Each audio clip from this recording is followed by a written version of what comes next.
Hello friends, இன்றைக்கி நம்ம I will டூவுக்கும் I am going to டூவுக்கும் உள்ள டிஃப்ரென்ஸ் பார்க்க போகிறோம். ஃபஸ்ட் வந்து வில் டூ வந்து எங்கே யூஸ் பண்ணுவோம் அப்படின்னா, இப்போ நம்ம ஒரு இடத்துல வந்து பேசிகிட்டே இருக்கும்போது சடனாக ஒரு டிசிஷன் எடுத்து அந்த டிசிஷனை பற்றி பேசுகிற டைமில் வந்து நம்ம இந்த வில் டூ யூஸ் பண்ணுவோம். இது ஒரு கண்டிஷன். இன்னொன்று வந்து நம்மளே தன்னிச்சையாக நம்மளே ஒரு டிசிஷன் எடுக்கிற டைமில் அதை யூஸ் பண்ணுவோம். இல்லைனா ஒருத்தங்க மேலே நம்பிக்கை வச்சு பேசுகிற இடத்துல யூஸ் பண்ணுவோம். ஓகே, இது நீ எக்ஸாம்பிள் பார்க்கும்போது உங்களுக்கு புரியும்.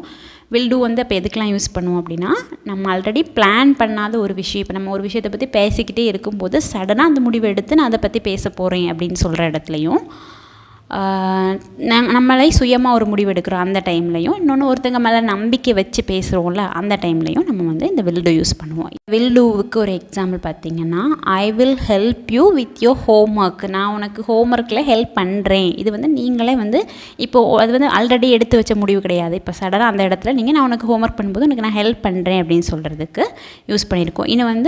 இன்னொரு எக்ஸாம்பிள் பார்த்திங்கன்னா, he will pass the exam. அவன் எக்ஸாமுக்கு பாஸ் பண்ணுவோம். நம்ம வந்து ப்ரெடிக்ட் பண்ணி சொல்கிறோம். அந்த வந்து அவனோட பிலீஃப், அவன் மேலே ஒரு நம்பிக்கை வச்சு அவன் பாஸ் ஆயிடுவான் அப்படின்னு ஒரு நம்பிக்கையை வச்சு நம்ம சொல்கிறோம். ஓகே, இது வந்து ப்ரெடிக்ஷன். இந்த ரெண்டு இடத்துல யூஸ் பண்ணுவோம், தெரிஞ்சுக்கோங்க. ஒன்று வந்து சடனாக ஒரு முடிவு எடுக்காமல் முன்னாடியே பிளான் பண்ணி வைக்காமல் அப்போ ஒரு முடிவு எடுக்கிறதுக்கும், இன்னொன்று வந்து ஒருத்தங்க மேலே நம்பிக்கை வச்சு நம்ம வந்து ஒரு விஷயத்தை சொல்கிறதுக்கு, ப்ரெடிக்ட் பண்ணுறதுக்கு. ஓகேவா, இது கோயிங் டு டூக்கு எப்படி வரும் அப்படின்னா, இந்த ரெண்டு எக்ஸாம்பிள் மாதிரி அதுக்கு ஒரு 2 எக்ஸாம்பிள் சொல்கிறேன். அதை பாருங்கள், உங்களுக்கு கம்பேர் பண்ணி பார்த்தீங்கன்னா ஈஸியாக இருக்கும். அது எப்படி வரும் அப்படின்னா, நம்ம ஆல்ரெடி முடிவு பண்ணி வச்ச ஒரு விஷயம், அதாவது பிளான் பண்ண ஒரு ஆக்ஷனை பற்றி சொல்கிறதுக்கு. நான் இங்கே போகிறேன்னு முன்னாடியே முடிவெடுத்து வச்சுட்டேன், அந்த இடத்துல நான் முடிவெடுத்து வச்ச இடத்த சொல்கிறது. அது அப்படி கிடையாது, முடிவு பண்ணாத விஷயம், சடனாக எடுக்கிற ஒரு முடிவு, இது முன்னாடியே பிளான் பண்ணி வச்சது. இன்னொன்று வந்து அங்கே வந்து என்ன பண்ணோம், ஒருத்தங்க மேலே நம்பிக்கை வச்சு ஒரு விஷயத்தை ப்ரெடிக்ட் பண்ணி சொன்னோம். இங்கே வந்து எப்படின்னா, கரெக்டான ஒரு எவிடன்ஸ் இருக்கும்போது ஒரு ப்ரெடிக்ட் பண்ணுற ஒரு விஷயம். எவிடன்ஸ் வந்து இங்கே இருக்குது, அங்கே வந்து எவிடன்ஸ் கிடையாது, நம்பிக்கை மட்டும்தான் வச்சு சொல்கிறோம். எக்ஸாம்பிள் பார்த்திங்கன்னா, நான் என்னோடய பாட்டி வீட்டுக்கு அடுத்த வாரம், இந்த வாரம் வீக்கெண்டில் என்னோடய பாட்டி வீட்டுக்கு நான் போகிறேன். இது வந்து நான் பிளான் பண்ணி வச்ச ஒரு ஆக்ஷன். அந்த இடத்துல எப்படி சொல்லணும்னா, I am going to visit my grandparents this weekend. இந்த வீக்கெண்ட் நான் என்னோடய கிராண்ட் பேரண்ட்ஸ் வீட்டுக்கு வந்து நான் போகிறேன். இது வந்து பிளான் பண்ண ஒரு விஷயம். ஓகே, அங்கே பிளான் பண்ணாதது. ஓகே, ஒரு டிஃப்ரென்ஸ் புரிஞ்சு. செகண்ட் டிஃப்ரென்ஸ் பாருங்கள், அங்கே வந்து ப்ரெடிக்ட் பண்ணி ஒருத்தங்க மேலே நம்பிக்கை வச்சு சொன்னோம். இங்கே வந்து ஒரு எவிடன்ஸோடு சொல்கிறோம். Look at those clouds. அந்த மேகத்தை பாருங்கள், இட்ஸ் கோயிங் டு ரெயின். மழை பெய்யது போல் இருக்குது, மழை பெய்யும். அதாவது ஒரு எவிடன்ஸ் இருக்குது. அந்த மேகத்தை பார்த்து தான் நம்ம சொல்கிறோம். அந்த இடத்துல நம்ம கோயிங் டு யூஸ் பண்ணுவோம். ஓகேவா, எவிடன்ஸ் சொல்லி சொல்கிறோம், அங்கே எவிடன்ஸ் இல்லாமல் நம்பிக்கை மட்டும் வச்சு சொல்கிறோம். இந்த ரெண்டு தான் இதுக்குள்ள வித்தியாசம். நம்ம இதுக்கு எக்ஸாம்பிள் சென்டென்ஸ் பார்க்கும்போது உங்களுக்கு கிளியர் ஆகும். இது ரெண்டு மட்டும் நல்லா ஞாபகம் வச்சுக்கோங்க. ஓகே, ஃபஸ்ட் வந்து வில் டூவுக்கு ஒரு 10 சென்டென்ஸ் பார்க்கலாம். ஃபஸ்ட்டு சென்டென்ஸ் பாருங்கள், நான் சாப்பிட்டதுக்கப்புறமா என்னோடய பாத்திரத்தை நான் கழுவி வைக்கிறேன். இது நீங்களே ஒரு முடிவெடுத்து சொல்கிறீங்க. I will do the dishes after dinner. சாப்பிட்டதுக்கப்புறமா கழுவி வைக்கிறேன். ஓகே, நெக்ஸ்ட் வந்து அவன் வந்து போகிறதுக்கு முன்னாடி அவன் ஹோம்ஒர்க்கை முடிப்பான். அவன் மேலே நம்பிக்கையோடு சொல்கிறோம். He will finish his home work before going out. ஓகேவா, நெக்ஸ்ட்டு அவங்க வந்து புது வீட்டுக்கு அடுத்த மாதம் போகிறாங்க.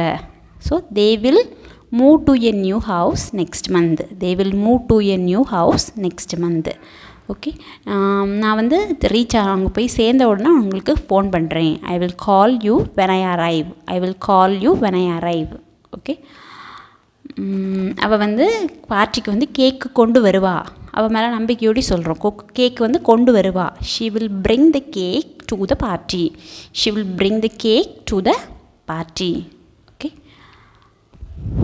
வந்து 10 மணிக்கு மீட்டிங் வந்து ஸ்டார்ட் பண்ணலாம். we will start the meeting at 10 am. we will start the meeting at 10 am. Okay, next வந்து உன்னோட ப்ராஜெக்ட்டுக்கு ஹெல்ப் பண்ணுவான். he will help you with your project. Next நான் வந்து டாகை எடுத்துகிட்டு போகிறேன் வாக்கிங்க்கு அப்படி சொல்கிறதுக்கு I will take the dog for a walk. Okay, இதெல்லாம் வில் டூ. கோயிங் டு டூக்கு பாருங்கள், நான் வந்து என்னோடய ஃப்ரெண்டு வீட்டுக்கு நாளைக்கு போகிறேன். இது நான் பிளான் பண்ண விஷயத்த சொல்கிறேன். ஐ am going to visit my friend tomorrow. Okay, நான் வந்து இன்றைக்கி நைட்டு வந்து நாங்கள் படம் பார்ப்போம். இதுவும் பிளான் பண்ணேன். They are going to watch a movie to night. அவங்க எல்லோரும் இன்றைக்கி நைட்டு டிவி இந்த மூவி பார்ப்பாங்க அப்படின்னு சொல்கிறது. நெக்ஸ்ட்டு இது வந்து ஒன்று மட்டும் ஞாபகம் வச்சுக்கோங்க, பிளான் பண்ணி வச்ச ஒரு விஷயத்த சொல்கிறதுக்கு. ஓகே, நான் வந்து நெக்ஸ்ட் சம்மர் வந்து பாரிஸ் போகிறேன், நாங்கள் போகிறோம். We are going to travel to Paris next summer. We are going to travel to Paris next summer. Okay, அவன் வந்து ஒரு புது பிஸ்னஸ் வந்து சீக்கிரமாக ஸ்டார்ட் பண்ண போகிறான், தொடங்க போகிறான். He is going to start a new business soon. Okay, நான் வந்து கிட்டார் வந்து லேர்ன் பண்ண போகிறேன். I am going to learn how to play the guitar. Okay, school முடித்ததுக்கப்புறமா குழந்தைங்க வந்து பார்க்கில் விளையாட போகிறாங்க. Okay, the kids are going to play in the park after school. The kids are going to play in the park after school. Okay, மழை பெய்கிற அங்கே பார்க்குறதுக்கு மழை பெய்கிற மாதிரி இருக்குது. It's look like it's going to rain later. It's look like it's going to rain later. Okay, கரெக்டான ஒரு விஷயம் இருக்கிறதுனால சொல்லியிருக்கோம். ஓகேவா, நான் வந்து அடுத்த மாதம் ஒரு ஃபோன் வாங்க போகிறேன். I am going to buy a new phone next month. I am going to buy a new phone next month. Okay, இதோட மெயின் டிஃப்ரென்ஸ் பிளான் பண்ணினா ஒரு விஷயத்தை சொல்கிறதுக்கு கோயிங் டுவும், சடனாக ஒரு டிசிஷன் எடுக்கிற இடத்துல சொல்கிறதுக்கு வில் டூ யூஸ் பண்ணுவோம். இன்னொன்று வந்து ப்ரடிக்ஷனில் எவிடன்ஸ் கரெக்டாக இருக்கும்போது கோயிங் டுவும், சும்மா ஒரு பிலீஃப் மட்டும் வச்சு சொல்கிற இடத்துல வில் டூ யூஸ் பண்ணுவோம். ஓகே, ஹோம்ஒர்க் சென்டென்ஸ் 2 கொடுத்துருக்கேன். நீங்கள் ட்ரை பண்ணி ஆன்சரை கமெண்ட் பண்ணுங்கள். ஓகே.